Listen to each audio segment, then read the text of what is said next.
Alors, bonjour à tous et à toutes, à la maison ou ici sur place. Bienvenue à cette troisième séance publique de la Commission de l'aménagement du territoire. Geneviève Laroche, je suis présidente de la commission, conseillère dans la SCOT.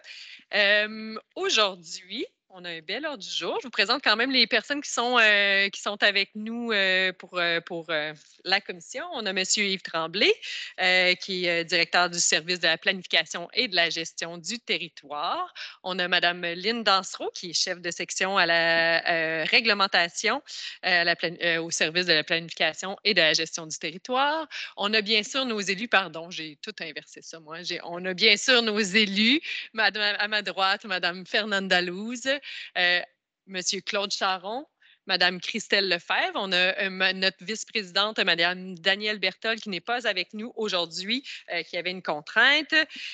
Ensuite, on a aussi avec nous Mme Suzanne Bergeron, qui est aussi au service de la planification de la gestion du territoire, et Mme Mélanie Houle, qui est secrétaire de direction au service de la planification et de la gestion du territoire.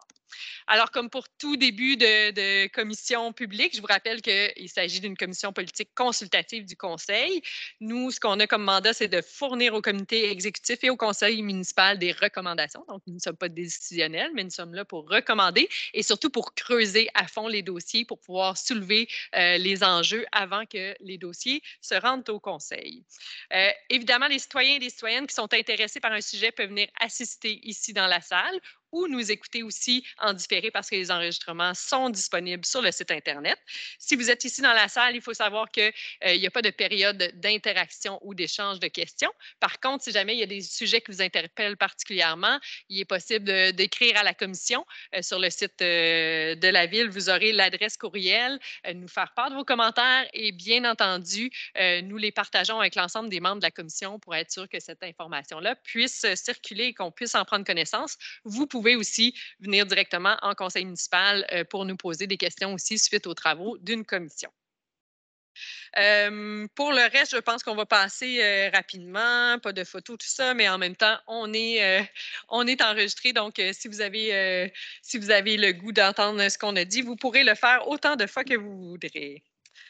Est-ce que ça vous convient qu'on débute la séance, tout le monde? Super. Alors, au niveau de l'adoption de l'ordre du jour, vous avez eu accès à l'ordre du jour. Est-ce que ça vous convenait? On a 3 points à l'ordre du jour aujourd'hui. Ça vous va? Parfait. Lecture et dépôt du procès verbal. Alors, c'est pas tout le monde qui avait eu le temps de nous confirmer que ça allait, mais est-ce que vous avez pris le temps de le lire? Oui, tout le monde confirme qu'ils ont pris le temps de le lire et ceux qui étaient présents nous confirment que tout était conforme? Oui, oui. Parfait. Donc, au premier point aujourd'hui, nous irions avec le dépôt du pré-inventaire architectural et patrimonial des secteurs ruraux de Sherbrooke. Vous vous souvenez on a travaillé les secteurs urbains il y a 2 séances de cela, mais là, on est vraiment dans les secteurs ruraux. Alors, je vais céder la parole à Mme Suzanne Bergeron pour cette présentation. Bonjour, vous voyez bien la présentation à l'écran? Non? Non? Oui, le micro, d'abord.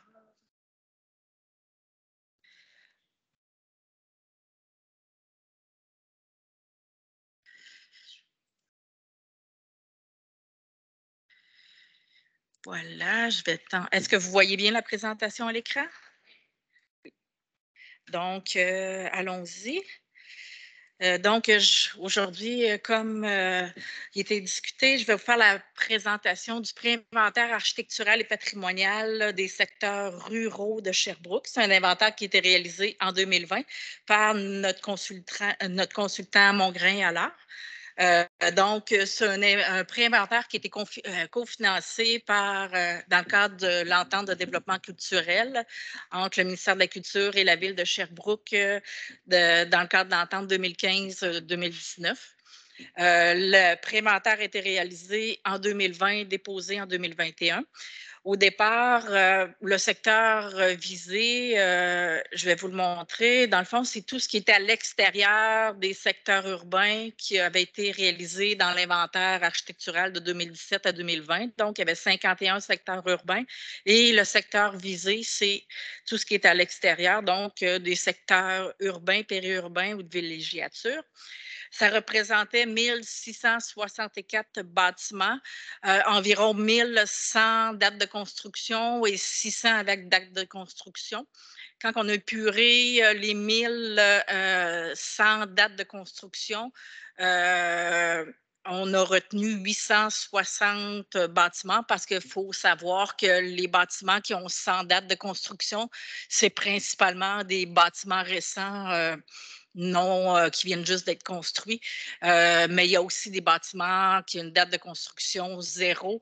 C'est parce que ça peut être des bâtiments anciens. Fait qu'il y avait un travail de recherche qui a été fait pour ressortir les bâtiments qui semblaient plus récents versus les plus anciens. Donc, on est parti de 1664 à 860 et de ce 860-là, finalement, on en a retenu 424 bâtiments qui ont été évalués avec une valeur patrimoniale. Il faut dire la distinction entre un pré-inventaire et un inventaire. Un inventaire, c'est une étude détaillée qui évalue l'architecture, le style architectural, l'ancienneté. C'est un travail qui se fait en archives et sur le terrain, tandis qu'un pré-inventaire, c'est vraiment une étude très sommaire. Qui est en amont d'un inventaire. Donc, notre inventaire des secteurs ruraux est prévu en 2022-2023, peut-être 2024, mais donc, on a eu de l'argent aussi de l'entente de développement culturel pour cet inventaire-là. Donc, le pré-inventaire était une étude en amont. Et ça nous a permis de retracer la valeur patrimoniale de ces bâtiments-là. Et vous voyez le tableau qui en est ressorti de ces 424 bâtiments-là. Là, il y en a environ 20 qui ont été identifiés avec une valeur patrimoniale exceptionnelle ou bonne. Donc, c'est ce qu'on appelle, nous, nos bâtiments avec de l'intérêt supérieur. Puis les autres bâtiments avec un peu moins de valeur patrimoniale.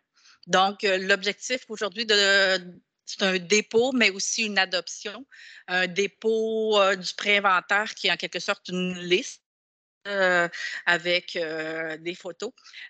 Puis une adoption parce qu'en vertu de la loi sur le patrimoine culturel, à l'article 120, ben, il y a une obligation de la municipalité d'adopter l'inventaire de tous les bâtiments qui datent d'avant 1940 et qui ont une valeur patrimoniale. Il faut dire que cette évaluation, ben, ce pré-inventaire-là a été réalisé avant l'adoption du projet de loi qui modifiait la loi sur le patrimoine culturel et la date de 1940 n'était pas connue à ce moment-là. Donc, il faut dire que le pré-inventaire ne considère pas, c'est pas un préventaire de tous les bâtiments qui datent d'avant 1940, contrairement à ce que la loi demande. C'est seulement une sélection des bâtiments. Et là, nous, c'est des bâtiments qui datent d'avant 1935.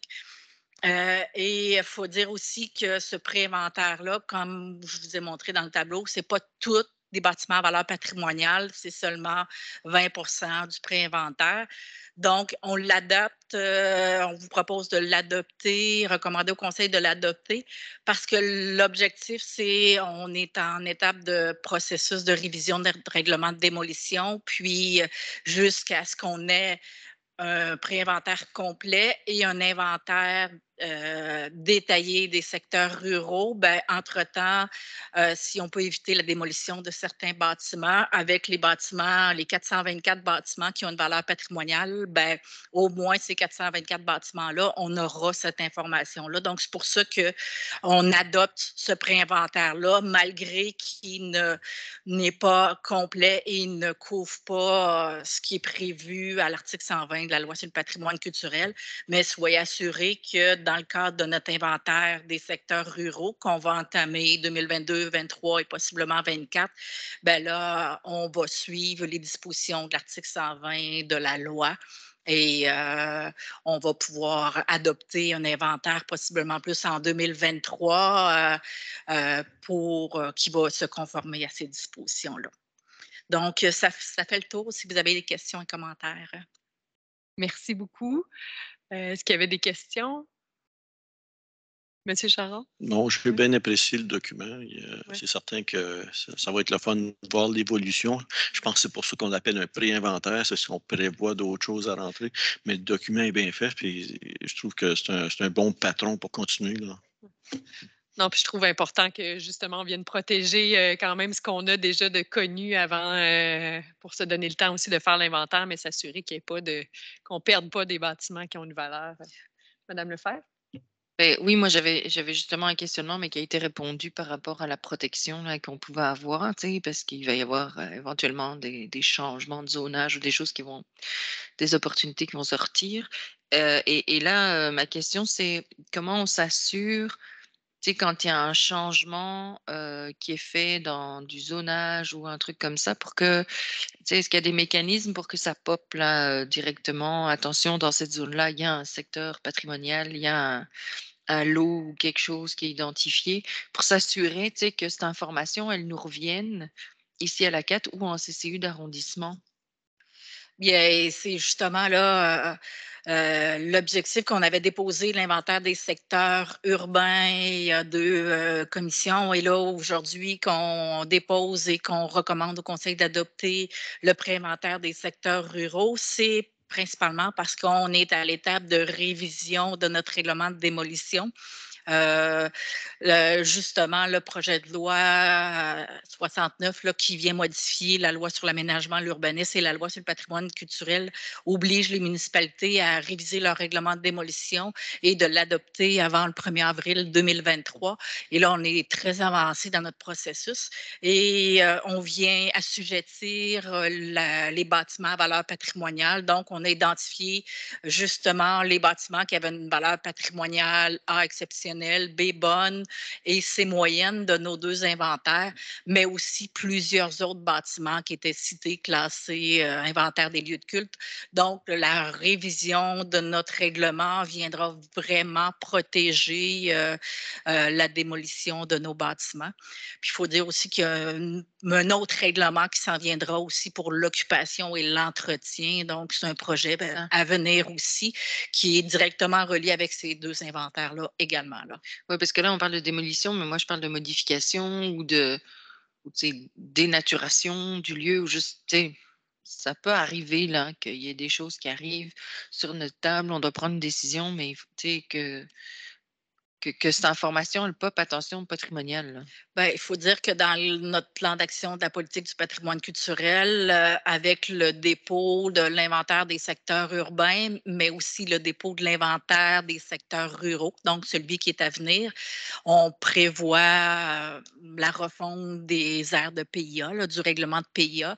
Donc, il y a certains travaux qu'on pourra peut-être faire dans les prochains mois, prochaines années, mais il faudra attendre notre inventaire des secteurs ruraux pour faire une refonte globale et complète de nos aires de PIA.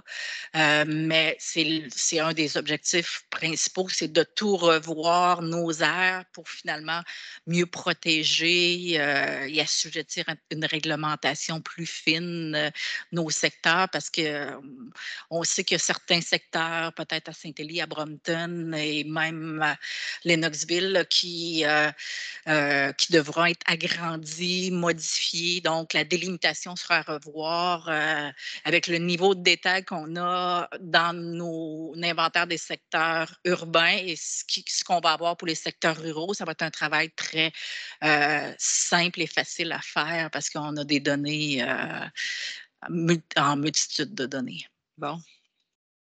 Puis je comprends que de toute façon, quand on a un dépôt qui arrive d'un projet, il y a une analyse qui se fait à l'interne, puis on sait à ce moment-là qu'elle fait partie de Mais l'inventaire. il faut déjà dire, j'ajouterais que déjà dans notre cartographie de la ville, on a déjà la valeur patrimoniale de tous ces bâtiments-là. Là. Donc, près de 12 000 bâtiments qu'on connaît déjà la valeur patrimoniale actuellement.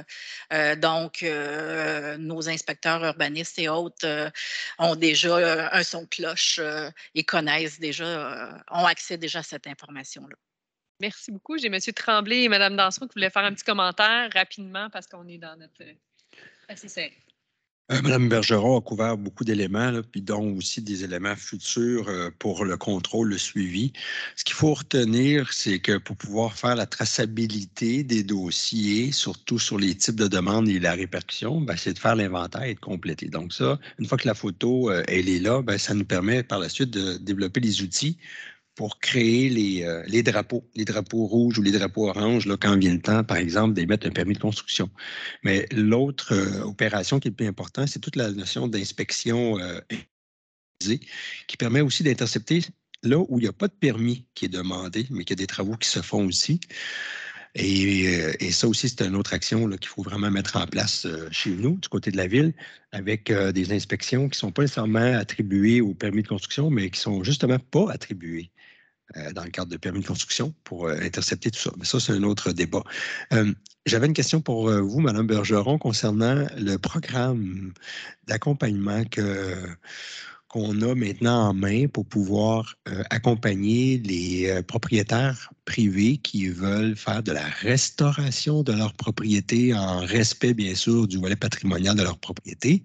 On l'a pour le volet urbain, donc j'imagine que par la suite, on pourra appliquer le programme vers le volet rural, j'imagine? Non, c'est déjà couvert? connaissant déjà la valeur patrimoniale, parce que dans le cadre du programme dans la restauration patrimoniale des édifices, des immeubles privés. On a retenu la valeur patrimoniale A exceptionnelle et B bonne de nos deux inventaires. Bien, inventaire des secteurs urbains et pré-inventaire des secteurs ruraux. C'est évident qu'il y en a un peu moins dans les secteurs ruraux parce qu'on a seulement évalué 424 bâtiments versus 5000 dans le pré-inventaire. Mais c'est déjà, le programme d'aide couvre déjà les deux secteurs. Puis, lorsqu'on fera le futur inventaire complet des secteurs urbains, on pourra modifier notre règlement du programme d'aide pour ajouter des bâtiments admissibles. Merci beaucoup. Mme Dansereau, rapidement.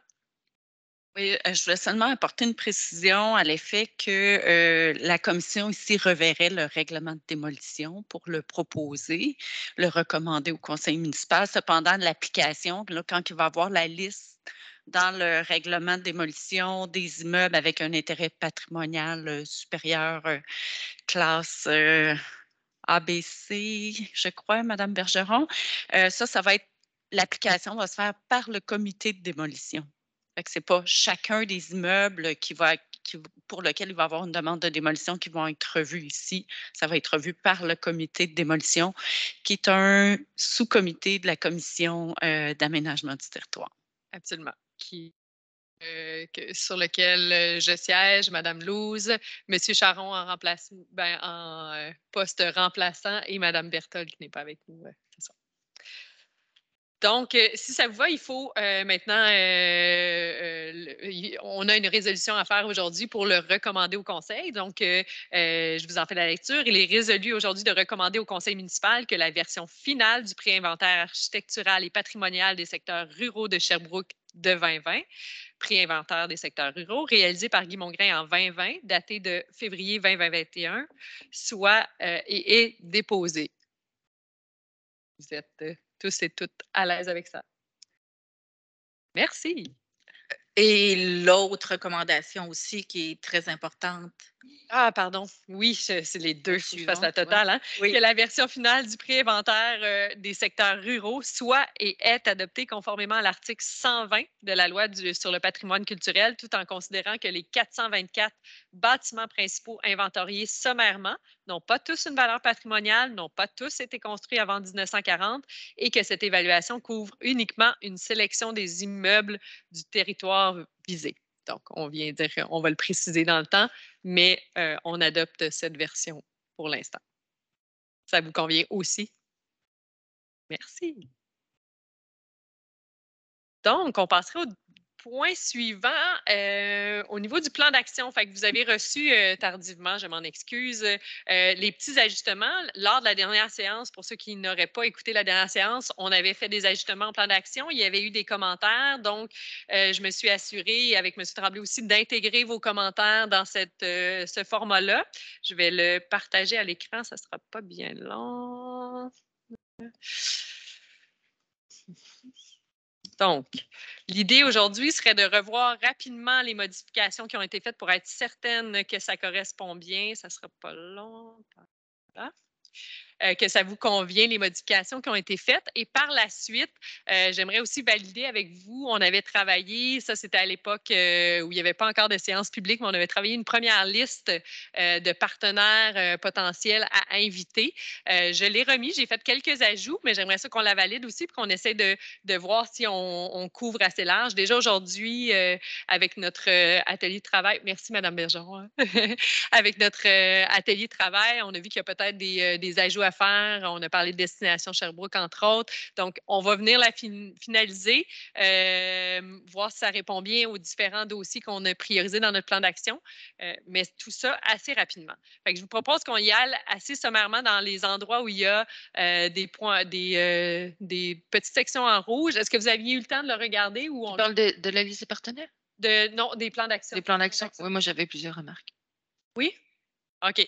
Je ne sais pas comment tu veux qu'on procède. Est-ce que les remarques étaient juste par rapport aux modifications ou il faut revoir l'ensemble? On peut les repasser? Oui. OK, on va essayer de faire ça rapidement parce qu'on a assez peu de temps. Donc, dans les premiers objectifs, mettre en place les activités de la Commission d'aménagement du territoire. On s'entend que c'est ce qu'on fait en continu. Est-ce qu'il y avait des points là-dessus? Analyser et émettre les recommandations sur les dossiers en cheminement. Donc, ça, c'est nos activités courantes. On ne vient pas détailler les actions, mais tout dossier qui nous est soumis à la CAT, ça fait partie de nos activités courantes. Ça vous convient. Redéfinir les critères de priorisation des dossiers en fonction de la vision donnée. On va avoir quand même une première version qui va être déposée tantôt au prochain point de grille de priorisation qu'on aura adopté, qu'on pourra diffuser si on est à l'aise avec ça. Et par la suite, comme on s'était bien entendu, ça pourra être réajusté au fil du temps si jamais on voit que ça ne répond pas bien aux priorisations. Est-ce que là-dessus, il y avait quelque chose à ajouter? Ça, j'imagine les grilles avant qu'on puisse les rendre publiques parce que ça fait partie des actions qu'on veut faire. Ça doit passer au CM, non? Non? Non? OK, d'accord. C'est parfait. Ensuite, il aurait fallu ajouter ça. Contribuer aux différentes démarches en cours qui touchent l'aménagement du territoire, plan nature, plan de mobilité durable, plan directeur d'aménagement, réseau de transport structurant et tout autre, on a ajouté ici et tout autre projet frontière pour être un petit peu plus spécifique qu'un etc. Et juste pour vous faire remarquer aussi qu'on a ajouté dans les actions, dans alimenter la démarche du plan nature pour le volet d'intégration dans les outils réglementaires et les stratégies de protection des territoires ciblés. Non, c'est parfait. Okay. Ça va vous donner mal au cœur. Participer aux travaux portant sur les actions de la politique culturelle et patrimoniale. On a ajouté ici, puis est-ce qu'il était bien, je pense qu'on l'avait situé ensemble, porter un regard, puis on vient d'en parler avec Mme Bergeron aussi, là, porter un regard d'ensemble sur les PIA actuels et les zones propices pour de nouveaux secteurs. Donc, ça vient aussi directement en lien avec ce qu'on vient de discuter. Donner des orientations en vue de la réalisation du plan directeur d'aménagement de la zone d'innovation. Ça, il n'y a rien qui avait bougé. Mais moi, j'avais quand même un questionnement OK. en le relisant, là, ça m'a popé. Est-ce que c'est à nous à donner les orientations, alors qu'il y a un CA, il y a une gouvernance de la zone d'innovation? Comment ça va se... Est-ce que donner les orientations est la bonne façon de le dire? Je ne sais pas au niveau de cette gouvernance-là, à qui ça revient. En fait, il faut savoir qui porte le ballon. Alors, C'est qui ça. est le responsable? Donc, c'est le Bureau de développement économique pour la portion de ce que la zone d'innovation exprime. Par contre, un des éléments premiers de la zone d'innovation, c'est le milieu de vie. Alors, comment on attache le milieu de vie? Et c'est là que nous, on va avoir notre influence en donnant les orientations en lien avec le milieu de vie. Alors, peut-être qu'on pourrait préciser que les orientations en fonction du milieu de vie à créer dans le cadre du plan directeur de la zone d'innovation. Ça pourrait peut-être préciser votre question. Oui, sais, je pense milieu de vie et autres, là. Je pense qu'on doit s'en mêler de toute façon, tu sais, c'est sur notre territoire. Mais bon, la gouvernance de la zone innovation est en construction encore. Tu sais, comment on va vouloir planifier ça? C'est là que j'ai encore des En fait, interrogations. votre réponse est dans les actions. Donc, prendre connaissance périodiquement de l'avancement des travaux et participer à l'élaboration. Donc, on n'est pas celui qui C'est ça. porte le mandat, mais on est là pour influencer le mandat directement parce qu'il y a une répercussion. C'est pour ça qu'on avait mis donner des orientations. Nous, on veut donner des orientations par rapport à l'aménagement du Oui, tout territoire à fait. à l'intérieur de la réalisation. On ne dit pas qu'on mène la réalisation du plan C'est directeur. ben, On c'est donne des ça. orientations. C'est là que donner des orientations m'interrogeait, mais si c'est clair pour tout le monde, ça me va, là. On entend sur le fait que c'est participatif et C'est non beau. pas. Partager des orientations, je ne sais pas, mais en tout cas, bien complexe. Mais on a pris note, là. On verra si on peut juste. Parce qu'on vise une adoption. C'est Mélanie qui prend les notes. Ah oui. Donc, on pourra, lors de l'adoption du 7, avoir mis quelques nuances puis s'assurer que ça convient à tout. Piloter la mise en place de la nouvelle cartographie des zones de glissement de terrain. Là-dessus aussi, ça allait. Piloter la mise en place de la nouvelle cartographie des zones inondables. On était dans la même. Ensuite, ici, c'était suite justement au commentaire de Mme Lefebvre, j'avais inversé, on était dans les actions, on avait mis un peu l'objectif dans l'action. Ah oui, c'est vrai. Fait qu'ici, au niveau de l'objectif, je suis venue mettre l'objectif plus global qui était de rendre davantage accessible l'information aux citoyennes et aux élus et améliorer les processus de consultation en amont des projets. Et là, on est venu rajouter des actions qui étaient avant les objectifs, plus dans les actions. Donc, alimenter les travaux de mise sur pied du secrétariat à la participation citoyenne. Contribuer au développement du portail citoyen aussi, parce qu'on s'est rendu compte qu'on parlait du secrétariat, mais le portail citoyen aussi, je pense qu'on va avoir un rôle à jouer si on veut rendre davantage accessible l'information au niveau de l'aménagement du territoire. Et on a ajouté aussi dans cibler les projets et zones de développement qui bénéficieraient d'être pris en charge par le secrétariat et le soumettre au CM, bien entendu, parce qu'on sait que c'est le CM qui va donner des mandats au secrétariat à la participation citoyenne. Ça vous convient? Ici, suite à un commentaire aussi de la dernière fois dans le réaliser un plan de développement et de requalification du territoire, on est venu juste ajouter parc industriel parce que ça a été nommé aussi dans les préoccupations. Donc, en plus de parler de densification, des espaces verts, des pôles de centralité qu'on veut définir, du PDZA aussi qui est d'accord, on a ajouté les parcs industriels. Puis, est-ce qu'il ne devrait pas y avoir la zone innovation aussi? Ben, tu sais, c'est dans le etc. Là, mais... Ouais, vu qu'on a fait une action précise, ben, un objectif précis, il se retrouve, mais c'est un plan en soi. Là. Prendre part aux travaux de réalisation de la politique de l'habitation. Ça, il n'y avait pas eu de modification et de commentaires.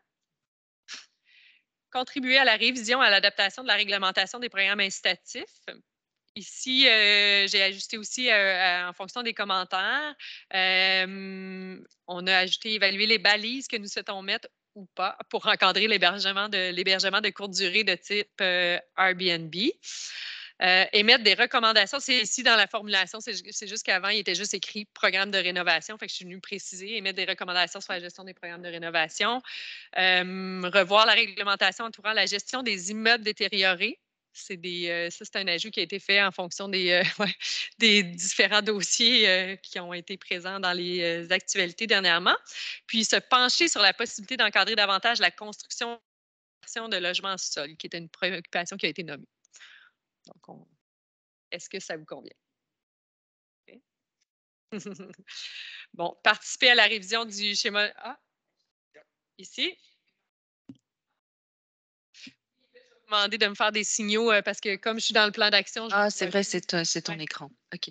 Ben, en fait, moi, tu sais, quand on dit contribuer à la révision de l'adaptation de la réglementation des programmes incitatifs, est-ce qu'on ne devrait pas dire c'est lesquels les programmes incitatifs? Parce qu'il y en a plusieurs à la ville qui, tu sais, est-ce qu'on parle de programmes de rénovation ou est-ce qu'il y en a d'autres? C'est ça. Donc, il me semble qu'on devrait plus spécifique parce que programmes incitatifs peuvent toucher le développement économique, Ben, dans les actions, l'environnement, les trucs. on est venu parler des programmes. Oui, effectivement, ils y sont, mais C'est qu'on l'a mis large. Ben, en tout cas, moi, comme je le voyais, on l'a mis large dans les objectifs, mais dans les actions, c'est ce qu'on a ciblé pour le moment. Mais dans l'objectif, on garde la porte à. Mais ce qui n'est pas ciblé dans les actions, normalement, ne fait pas partie de ce qu'on va faire dans notre plan d'action. Mais parce que les préciser, dire tout ce qui existe, mais qu'on ne touchera pas, je ne suis pas sûre que c'est. non, c'est juste de savoir desquels on parle. C'est juste un peu de précision. Mais En fait, c'est parce que il y a plusieurs programmes, effectivement. La question est bonne, elle est pertinente. Je ne sais pas si même si on devrait préciser le premier point qui est participer à la mise à jour du 11 sur les 6, parce qu'à partir du moment qu'on mentionne dans l'orientation d'adapter la réglementation et des programmes incitatifs, moi, je pense qu'on devrait rester au sens large. Après ça, on pourrait les amener ici à la carte de façon ponctuelle. Par exemple, le programme de rénovation des façades commerciaux, communément appelé le POC. Puis il y en a d'autres, adaptations des domiciles pour les personnes là, qui ont besoin d'avoir des espaces de vie adaptés à leurs conditions. C'est d'autres programmes qu'on a du côté provincial, mais quel rayonnement qu'on lui donne. Ça peut être des questions qu'on peut apporter ici pour voir sa répercussion et sa portée. Alors peut-être qu'on pourrait même retirer le premier objectif et le laisser général de toute façon juste dans l'orientation.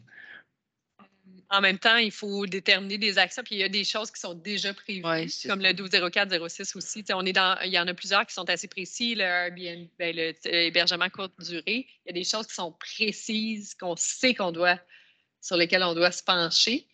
Mais on va faire un point général dans nos actions. Mais le PAD, par exemple, il n'est pas nommé, puis ce serait pertinent. Ce serait vraiment pertinent de regarder ce qu'il en est. Parce c'est partie des programmes de rénovation. Il n'est plus du tout adapté. C'est plus au niveau programme de rénovation qu'on viendrait préciser. Je pense qu'il y en existe 3. Ouais. C'est plus là qu'on viendrait juste les nommer. Puis, quand on écrit revoir la réglementation durant la gestion des immeubles détériorés, moi, j'ajouterais et abandonnés. Ben, ceux qui sont vides, là, puis que le propriétaire en fait rien, tout le monde est capable de nommer des bâtiments. Oui, détériorés. Abandonnés, c'est inoccupé. Voilà. Peut-être, c'est plus ça, là, inoccupé. Parfait. Puis quand on dit revoir la réglementation, est-ce que est inclus dedans se donner des moyens d'intervention? C'est dans la réglementation. Quand on parle de réglementation, on prend tous les pans là, dans ce contexte. C'est ça. OK. Mais là, ça devient dans la mécanique. Une fois que nous, on se penche plus sur l'orientation de la réglementation, le reste revient au service de voir la. Oui, c'est ça. Ce n'est pas nous qui l'ajoutons. Participer à la révision du schéma d'aménagement. Donc, ça, il n'y avait pas eu de modification qui était apportée, qui est un objectif à long terme. Initier et porter la mise à jour du plan directeur des parcs. Donc, on a discuté, ça a été un sujet de discussion la dernière fois. Donc là, si ça vous va selon les discussions, je suis venue préciser les actions pour montrer qu'on est porteur, mais ce n'est pas nous qui faisons toutes les dimensions. Donc, on a sollicité les différentes commissions concernées par des aspects de la réalisation du plan directeur ainsi que les arrondissements. Établir un diagnostic des éléments toujours valables et des éléments actualisés. Oui. Moi, j'ai une inquiétude 2023. Ah, bien, c'est ça. Je veux dire, j'ai tout laissé en rouge parce que tout était à discuter ici. Je le déplacerai déjà. Parfait. C'est bon. Je vais finir avec les actions, puis après ça, on passe à l'échéancier. Établir un diagnostic des éléments toujours valables, des éléments actualisés, parce qu'on sait que dans le plan directeur, il y a encore des choses comme des définitions, des choses comme ça qui peuvent être d'actualité. On fera peut-être un premier ménage de ça.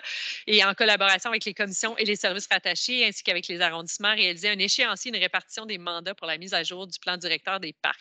C'est plus ça que je voyais, c'est ces actions-là que je voyais en 2023. Fait qu'on n'était pas encore dans la réalisation d'un nouveau plan directeur, mais plus dans commencer à mettre la table avec les commissions, de voir qu'est-ce qui serait réaliste avec les services et les commissions sur un échéancier pour revoir notre plan directeur des parcs. Mais je te regarde quand même. Oui. Puis en même temps, je me demande, parce que ce qui arrive aussi, c'est que finalement, on met comme échéancier l'objectif, l'atteinte de l'objectif on aurait pu mettre par action.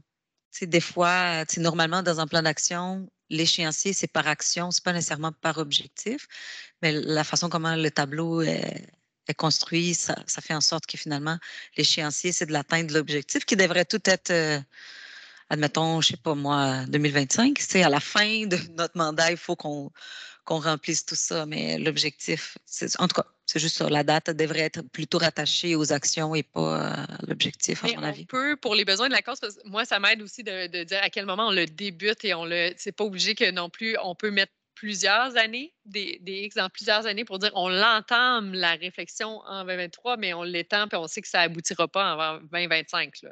Ça peut être ça aussi. Oui. Et je trouve ça intéressant ce que Mme Luz amène de le faire par action, puis rien n'empêche dans la case de mettre des X à la hauteur de l'action à différentes années. Là. C'est possible quand même. Là. Même, je crois qu'il y avait comme attente. Je pensais qu'on regardait Christa pas les échéances. pourrait nous confirmer après, mais je crois qu'il y avait quand même, admettons, que ça soit à un moment donné qu'on puisse quand même prévoir selon nos dates de rencontres, quels sont les sujets qu'on devrait quand même, je pense qu'il y avait même ça. Il y a cette attente-là. Moi, j'ai déjà souligné que pour la Commission de l'aménagement du territoire, c'est un peu difficile parce que c'est extrêmement dur.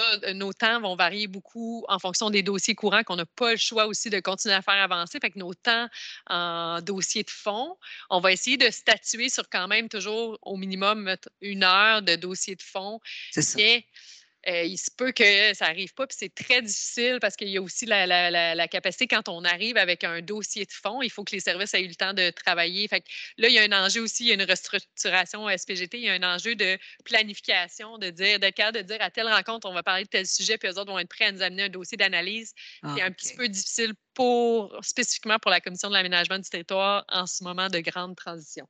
Mais je vais essayer quand même de vous présenter. C'est pour ça que les actions qui ont été prévues quand même 2022, début 2023, on va essayer de les mettre un petit peu plus, de se donner une vision un peu plus précise, mais on ne pourra pas arriver date par date avec. C'est moins des sujets. Non, ça c'est correct, mais on pourrait au moins préciser par action. En tout cas, l'année qu'on aimerait traiter chaque chose, ça pourrait être intéressant. Oui, Yves. Oui.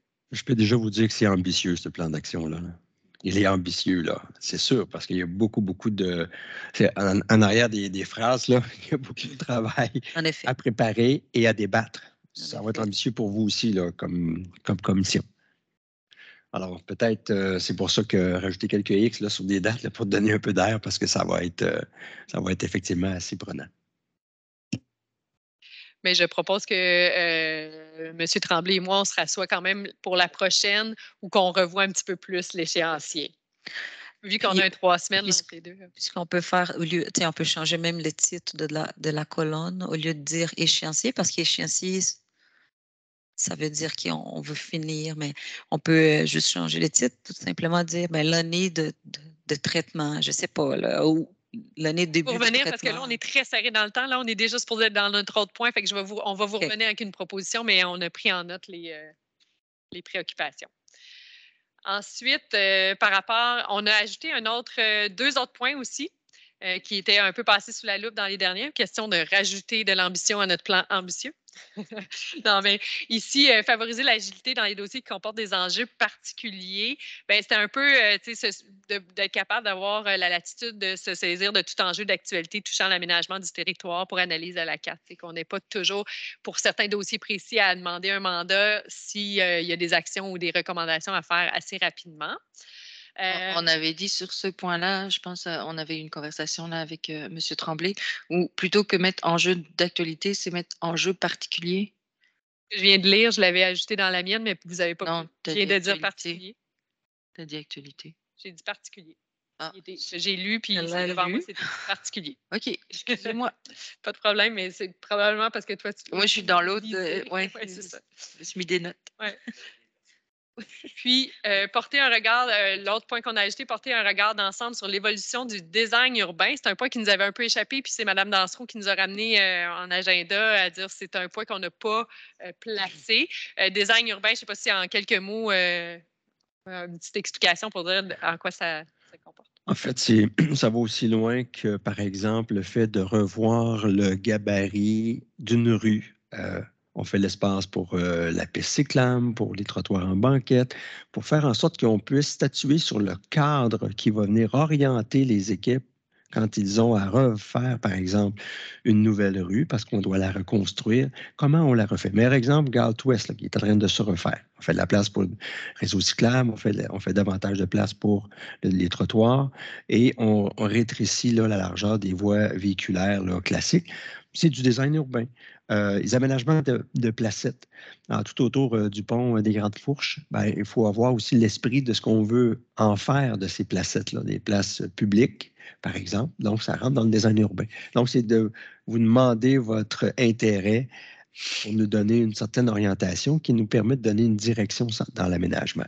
Puis c'est plutôt les services d'infrastructure urbaine qui vont Sur les deux. opérationnaliser. Non, le design urbain est chez nous, puis les infrastructures attendent après le SPGT, le service de la planification et de gestion du territoire, pour faire leurs plans et devis. Cool, je suis vraiment contente de participer. Nous, on accroche ça ici à ce moment-là à la commission si nécessaire. Et vous remarquerez que dans l'action, j'ai vraiment mis analyser et émettre des recommandations dans les dossiers de design urbain de grande envergure, dans le sens où ça peut être, là, on parle des grands, comme tous les espaces publics du centre-ville, ça concerne l'ensemble de la population, ça passerait ici.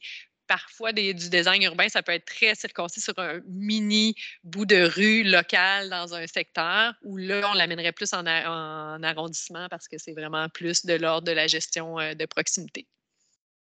Ça vous va? Mm-hmm. Parfait. Oui? Moi, il y a un point qui a popé, puis là, vous n'allez pas m'aimer parce que je vais relancer un débat. Mais ces dernières semaines, là, j'ai un nombre incalculable de plaintes au niveau de la gestion des permis. Ça a l'air que le processus a changé, que c'est beaucoup plus long, c'est moins efficace. En tout cas, c'est ce qu'on me dit là. D'accord? Je ne pose pas de jugement. C'est ce que les citoyens qui s'adressent à moi me disent. Et donc, c'est sûr que c'est un aspect administratif. C'est là que c'est délicat. Sauf que moi, je trouve que là où ça nous regarde, c'est dans le service à la population. On doit s'assurer que les services qu'on offre soient de qualité ou à la hauteur. Et que, tu sais, on l'a nommé dans d'autres lieux, c'est que, tu sais, il faut que ce soit orienté client. C'est comme on dit dans le truc, là, c'est orienté population. Mais moi, j'ai comme l'impression qu'il y a des choses à regarder. Puis, comme vous le savez, j'ai un passé de consultante en entreprise. Puis, moi, il me semble, je ferais un bon Kaizen avec une cartographie des processus, etc. Mais c'est sûr que ça ne relève pas de nous.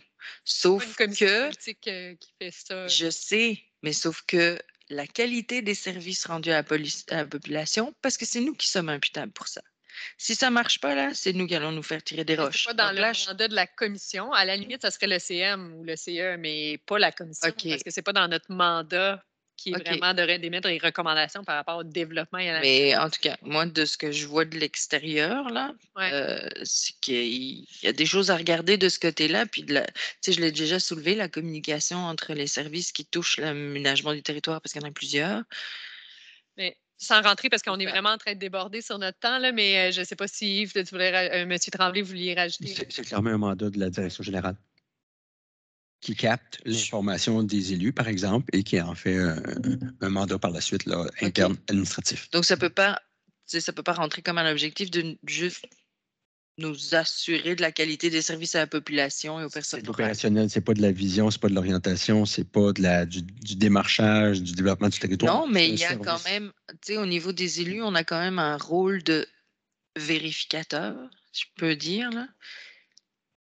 Moi, je pense pas peut-être là comme direction générale, puis à la limite, en CM, dans les actions, ça, je le sais pas, là, mais de nous s'assurer que le service à la clientèle y est bon, ben, il me semble que ça nous revient. Mais c'est ça. Mais peut-être pas la 4. D'élu, mais pas de la commission, parce que sinon, on s'en sortira pas. OK, je vous rejoins là-dessus, mais moi, je lève des grosses préoccupations par rapport à ça. Mais oui, ils sont bien entendus. Parfait. C'est une question seulement de véhicules. Ça va pour ça, là, le temps file, puis on ne veut quand même pas passer outre la priorisation des dossiers. Fait que je vous propose de faire vraiment rapidement la liste sans aller dans les détails, plus aller dans est-ce que ceux que j'ai mis en rouge, c'était parce qu'ils me sont venus par la suite, même que j'ajouterais peut-être déjà, on a parlé tantôt de Destination Sherbrooke. Est-ce qu'il y a des choses là-dedans que vous enlèveriez, vous ajouteriez? On va faire un rapide, puis on reviendra à la prochaine commission pour aller un petit peu plus en détail, pour laisser du temps à Mme Dansereau pour présenter les grilles. Moi, j'en Oui. aurais ajouté. Oui. Ben, tout ce qui est association de cyclistes, etc. Oui, Parce que VUS. ça touche quand même l'aménagement. Association de personnes handicapées, genre handicap, tous ces trucs-là, pour l'universalité des choses. Bon, il y a des spécialistes et on a mis experts externes, mais ce serait... Oui. Parce que moi, je voyais architectes ou des gens spécialisés en circulation, des choses comme ça. Là. Je ne sais pas si on a ces ressources. Ben, en à fait, moi, je l'ai l'interne. ajouté suite un peu à notre rencontre aussi de cette semaine où je me disais, est-ce qu'on veut s'ouvrir la porte parce qu'on a un budget à la commission, des fois aller chercher une ressource experte sur des sujets précis, mais c'est pour ça que je n'ai pas précisé. Là. Ouais. Est-ce que ça peut être quelque chose qu'on veut se garder comme porte, effectivement, par type de spécialisation? Et puis, je me disais aussi justement le CA ou des représentants de la zone innovation. Ah oui. Ben, Entreprendre Sherbrooke, Destination Sherbrooke, c'est pas la même chose. Non. Ouais, c'est ça? c'est vrai. Eux, ils sont vraiment scindés. séparés. Ça. Ouais. Donc, Sherbrooke Innopol aussi pour les parcs d'affaires. Parcs industriels et d'affaires. Sinon, pour le reste, est-ce qu'il y avait d'autres, Claude? Oui. C'était d'histoire Lena Scott. Comment?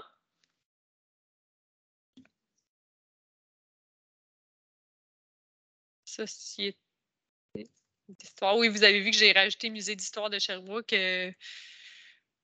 en me disant qu'il y a quand même des dossiers patrimoniaux où peut-être on pourrait avoir. C'est pas musée d'histoire, c'est société d'histoire. Oui, mais moi, j'avais ajouté Musée d'histoire en haut, qui est à Sherbrooke, c'est Musée d'histoire. Ah oui, Société OK, d'histoire, OK. Comme c'est rendu la musée. Ouais. Ah, je On a pensais changé que ça d'appellation. restait société. OK. Puis là, tu m'as dit Lynn. Oui, Lynn. Je ne sais pas si ça sera opportun, là, parce qu'il y a un comité consultatif agricole, mais il y aurait peut-être la Fédération de l'UPA de l'Estrie, qui est un organisme qu'on consulte à l'occasion, donc ça serait peut-être pertinent de l'ajouter. Puis je voyais aussi, là, il y a le Conseil de l'environnement de l'Estrie, mais je me demandais si ça ne serait pas bon d'ajouter le COGESAF, qui est l'organisme, le principal organisme et le seul de gestion par bassin versant. Absolument. Puis là, vous comprenez que j'ai pas mis les commissions, mais que ça va de soi là, pour toutes les commissions. Oui, exact. J'ai retiré en fait tout ce qui était interne parce qu'on avait mis aussi service de police, des choses. Ça, c'est de l'interne pour nous. On va aller, c'est à même notre structure qu'on va aller chercher cette information-là. Là. Fait que c'est vraiment des externes.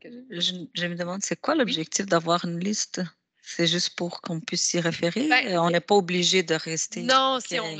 elle va pouvoir être évolutive, mais c'est des acteurs qu'on va quand même avertir qu'on aimerait éventuellement, si on a besoin, OK. qu'ils soient des acteurs Ben oui. concernés. Ça n'empêche pas de venir en ajouter si on voit des besoins, mais oui, elle est là, l'Association des locataires de Sherbrooke. Ouais.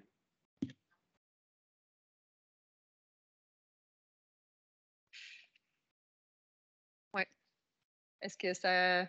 Mais l'intérêt aussi de, si je peux compléter là, Ouais. l'intérêt aussi de, tu sais, ces partenaires-là vont être avisés ils sont comme partenaires externes qui peuvent être sollicités, mais qu'eux aussi peuvent s'adresser à nous.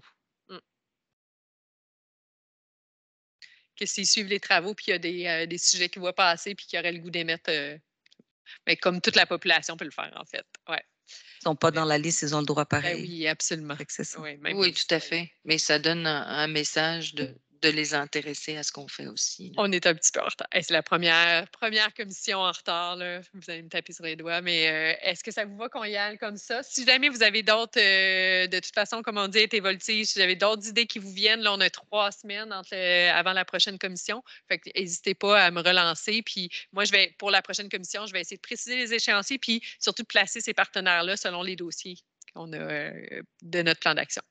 Monsieur Charon? De toute façon, au besoin, on va rajouter. Oui, exact, c'est ça. C'est pour ça que c'est pas, faut pas trop stresser On avec. va avoir une discussion, puis on va identifier quelqu'un. Exact. Parfait.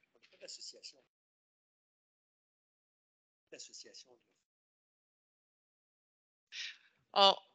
Ça prendrait une association anglophone côté de Lennoxville? Oui. Mais vous pourrez. J'essaie de faire une relation avec la Ouais. CAT. Là. On reviendra avec ça s'il y a au besoin.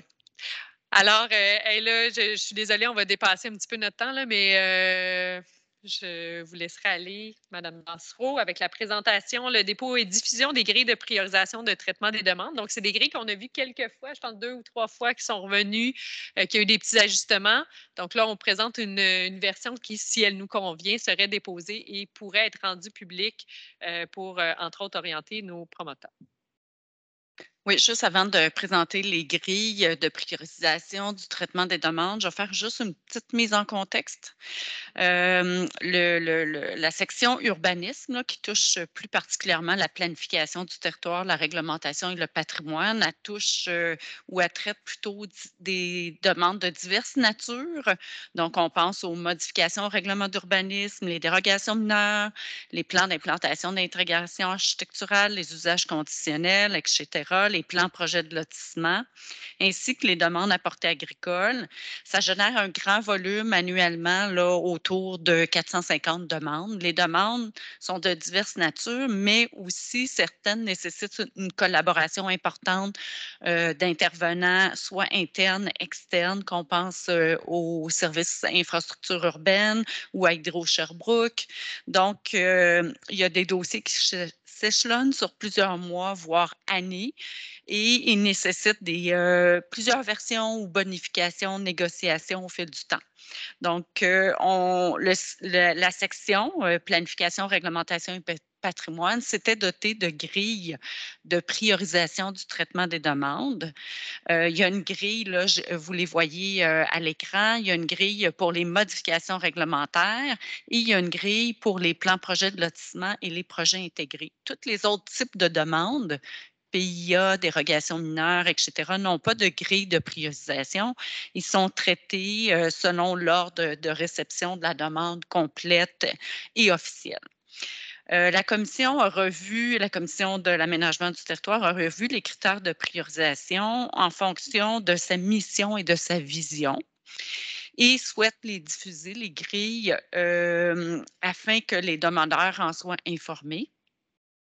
Il faut noter aussi qu'à l'exception des critères de non-conformité et de délai d'attente, qui sont les 2 critères là, qui sont dans la grille de priorisation, modification réglementaire, ces 2 critères-là ne s'additionnent pas ensemble, mais tous les autres critères s'additionnent ensemble. Ainsi, la note finale n'est pas de 100, mais bien plutôt sur la valeur la plus élevée obtenue. Ça peut être 150, 210, peu importe. Et ça détermine l'ordre de traitement qu'on attribue un professionnel pour travailler au dossier. Madame la présidente aussi de la commission faisait remarquer que le critère environnemental n'est pas pris en considération dans les grilles, mais via d'autres outils, ce critère-là va être capté. Donc, je rentre un petit peu plus précisément dans les grilles maintenant. Là, vous allez voir que les premières cellules du haut, ce sont des critères de priorisation. Donc, on a des critères qui sont similaires ou qui sont pareils dans les 2 grilles, comme par exemple priorité ville, localisation du projet. Mais il y a des critères qui diffèrent, là, surtout dans le critère type ou catégorie de projet, selon si on est dans la modification réglementaire, qui comprend, soit dit en passant, le PPC-moi, l'outil du PPC-moi, ou le critère, si on est dans l'autre grille, plan projet de lotissement ou projet intégré, le critère type ou catégorie de projet va différer. Également, on a le critère importance du projet pour un plan projet de lotissement, un PPL, et un projet intégré. Autre chose à signaler, il y a un critère qui est autant pour les modifications réglementaires que les PPL ou le projet intégré, c'est l'abordabilité du logement, des logements qui sont prévus dans les développements. Donc, les critères de priorisation sont selon le pourcentage de logements abordables dans chacun des projets. Et puis aussi, je veux signaler que les localisations du projet, c'est selon le pointage et de 40 à 10 points, selon si on est le centre-ville, l'aire d'influence du centre-ville, la zone d'innovation ou l'axe structurant de mobilité.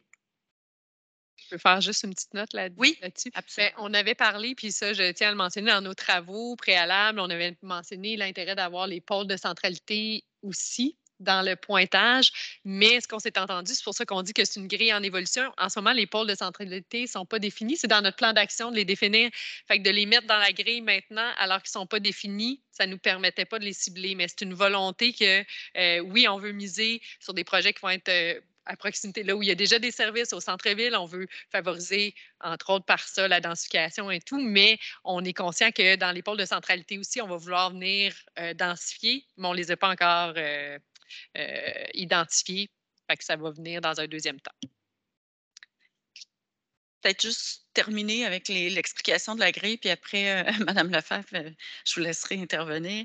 Il ne me reste pas beaucoup de points, là. Simplement dire que la question d'abordabilité des logements ne s'applique pas dans le cas d'un plan projet de lotissement parce qu'on n'est pas à la conception du type de bâtiment et du type surtout de logement.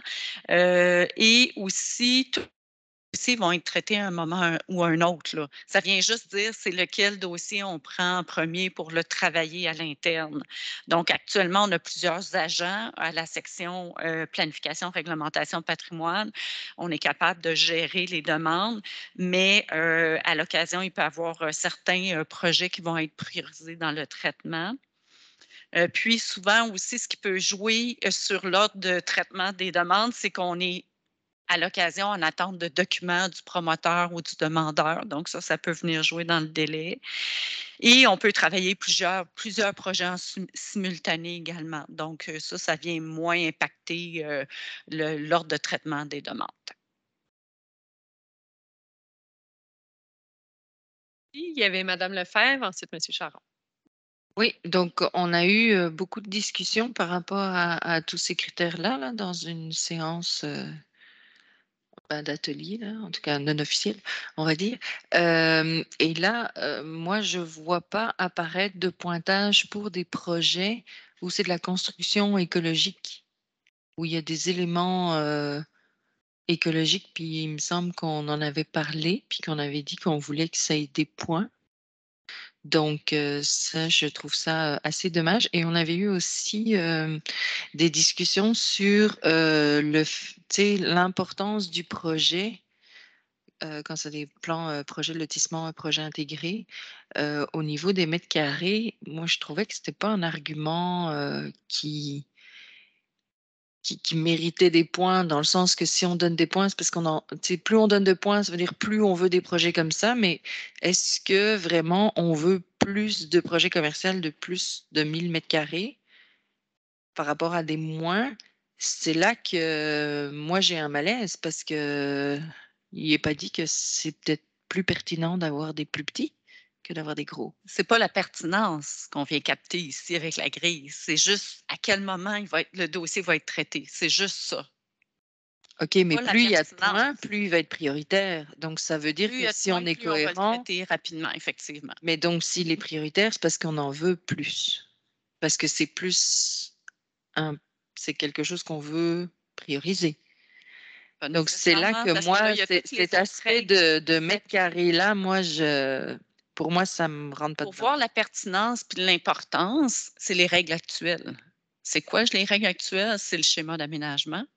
C'est l'ensemble des règlements. C'est ça qui dicte la pertinence et l'importance du projet. Oui, mais moi, je ne vois pas pourquoi un projet de 1000 mètres carrés sera priorisé sur un un projet de moins de 1000 parce que c'est peut-être, suivant le projet qui est proposé, ben, c'est peut-être plus intéressant de... Là, ça reste une appréciation Mais je personnelle. l'avais soulevé lors des discussions, puis je pensais que ça avait une résonance pour d'autres personnes, donc je suis un peu étonnée de le revoir tel quel, là. Ben, en effet, je me souviens des discussions, puis c'est pour ça qu'on avait ajusté aussi en nombre, si ma mémoire est bonne, de logements, puis qu'on avait fait des ajustements, surtout qu'on priorise les secteurs centre-ville et tout, qui est moins évident aussi pour du 1000 mètres carrés et plus. Mais est-ce que, donc, dans la priorisation, pourquoi on amènerait la dimension écologique dans ce cas-là? Je pense qu'il y a peut-être des raisons.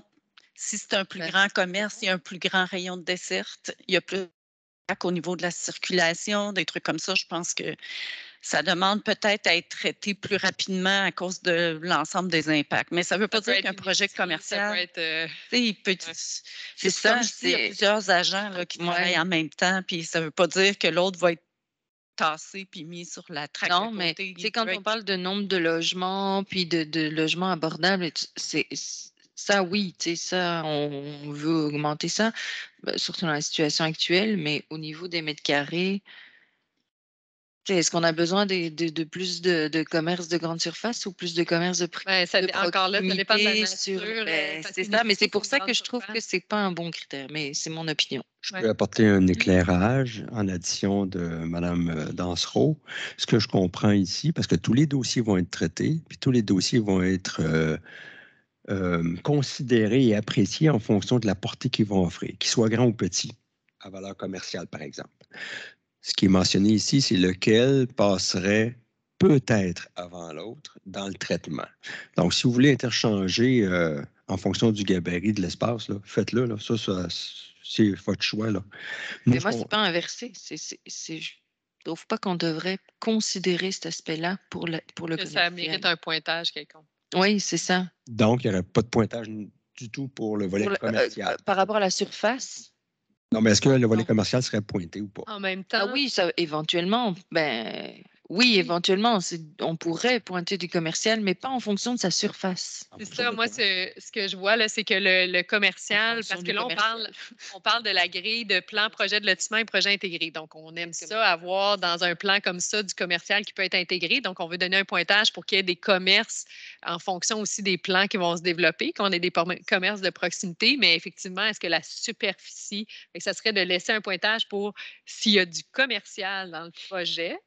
C'est ma suggestion. Est-ce que vous aimeriez pas plus? nécessairement avec superficie. Est-ce que vous aimeriez plus voir la notion de mixité commerciale? Ah ben ça, c'est intéressant. Plutôt que superficie commerciale? Oui, ça, c'est vraiment intéressant parce que Il est déjà là, le avoir un critère de enjeu. mixité. Là, c'est juste la case à côté. Donc, si on l'a déjà, on n'a pas besoin de parler de superficie. Donc, on pourrait même retirer ces deux-là, puis on conserve seulement que la notion de mixité commerciale. C'est ça que vous voulez indiquer? Nous, on va juste retirer les deux cases des superficies. Oui, parce que dans l'esprit de revitalisation de quartier, etc., les petits commerces vont avoir de la difficulté à s'en sortir. Parce que, souvenons-nous, ils vont tous être traités, là. Juste pour savoir à quel moment on va les traiter dans l'ordre. Donc, mixité est plus pertinent que la superficie. Critères à se donner. Il va en avoir d'autres que vous allez faire apparaître là, au fur et à mesure.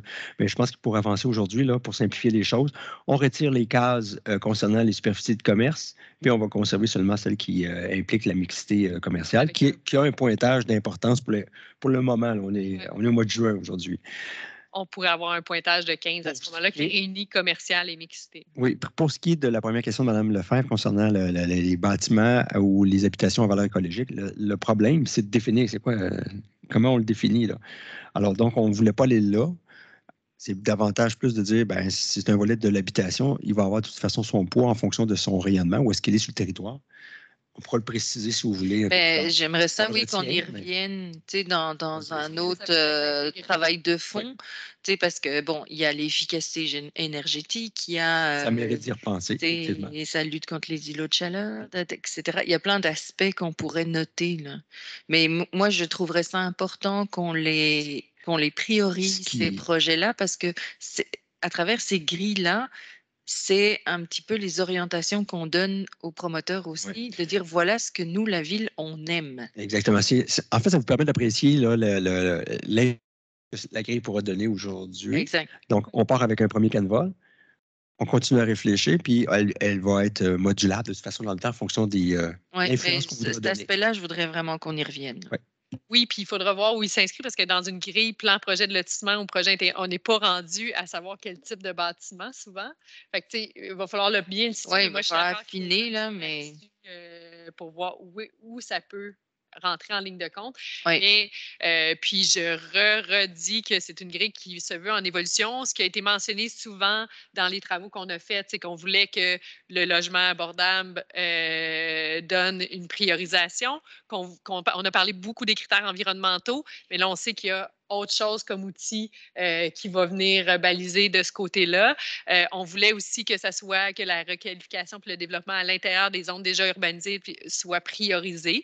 C'était les trois grands volets, je pense, qui ressortaient beaucoup puis qu'on essaie de faire ressortir et qu'on va travailler à améliorer la grille en fonction de ces trois items-là.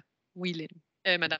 Pour être certaine que j'ai bien compris, on enlève les 2 critères, donc commercial avec la superficie, on garde la mixité en lien avec le commercial, mais on mettrait 15 points. Madame Laroche, j'ai bien compris votre intervention?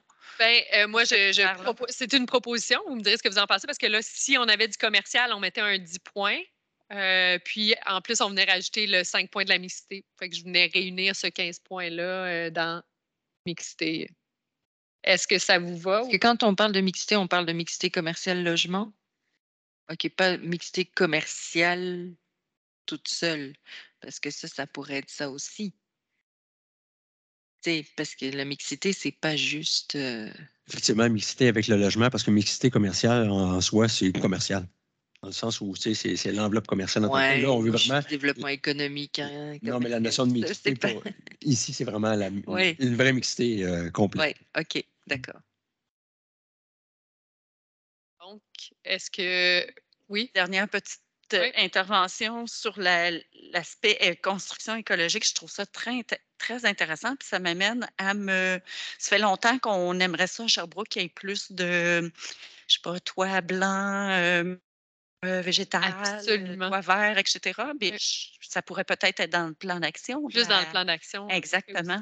De voir comment on peut l'intégrer. Plusieurs mesures environnementales là, sur le bâtiment. Super. À travers la grille ou à travers des programmes incitatifs, je ne sais pas. Au plan d'action, comme Mme Dansereau vient de le dire, puis après ça, on le fera réapparaître dans la grille comme étant une des ça me va. Des cibles. Donc, est-ce que ça en 2025, parce qu'on voulait quand même pouvoir le déposer? Est-ce que c'est une question? Ou... Je l'avais demandé la parole tantôt. OK, oui. Désolé, ça a tellement débordé, glissé. C'est juste un petit détail. C'est juste parce qu'on travaille des petits détails en ce moment. Mais je regardais au point de vue du produit final, quand M. Tremblay mentionnait tantôt qu'ils vont tout être traités quand même. Là. La différence entre un dossier et un autre, comme si on rajoute, exemple, la partie environnementale, mais tu sais, c'est là qu'on va déterminer, hey, on va lui donner 50 points. Là. Donc, c'est juste une influence qui vont toutes passer quand même. Donc, à titre d'exemple, vous avez de l'expérience là-dedans, quelqu'un qui va produire une demande, puis avec les différentes choses, quelle sorte de délai qu'il peut y avoir? Tu sais, on parle de 2 mois, 6 mois, 1 an. C'est là l'impact. Hein? Ça dépend déjà des types de projets parce que c'est très... Il y a de tout. Puis il y a aussi de la bonne...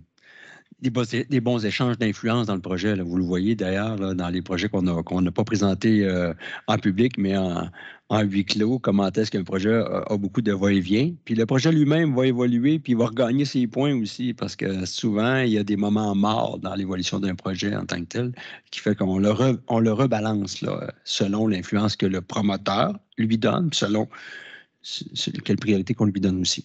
En fait, ce qu'on veut vraiment avec cette grille-là, c'est montrer c'est quoi nos priorités, nous. Puis ceux qui veulent que leur dossier chemine plus rapidement, ils sauront que logement abordable, des critères environnementaux, des critères de densification, c'est ce qu'on veut mettre de l'avant aussi, de la mixité. Voilà. Oui. Donc, si ça vous va, je proposerais quand même le dépôt, mais avec les modifications qu'on vient d'apporter. Est-ce que ça vous irait comme ça pour pas qu'on ait à revenir nécessairement la prochaine séance? Donc, il serait résolu que les grilles de priorisation du traitement des demandes de la section planification, réglementation et patrimoine, avec les corrections apportées par les membres, datées du 16 juin, donc 2022, soit et sont déposées. Et que les grilles de priorisation de traitement des demandes de la section planification, réglementation et patrimoine, datées du 16 juin avec les corrections apportées aujourd'hui, soient diffusées sur le site Web de la Ville. Est-ce que ça vous irait? Bien, merci beaucoup. Désolée pour le petit dépassement dans le temps, mais merci de votre disponibilité. Merci à tous et toutes et au plaisir de vous retrouver pour une dernière commission de l'aménagement du territoire avant l'été, le 7 juillet. Merci. Merci.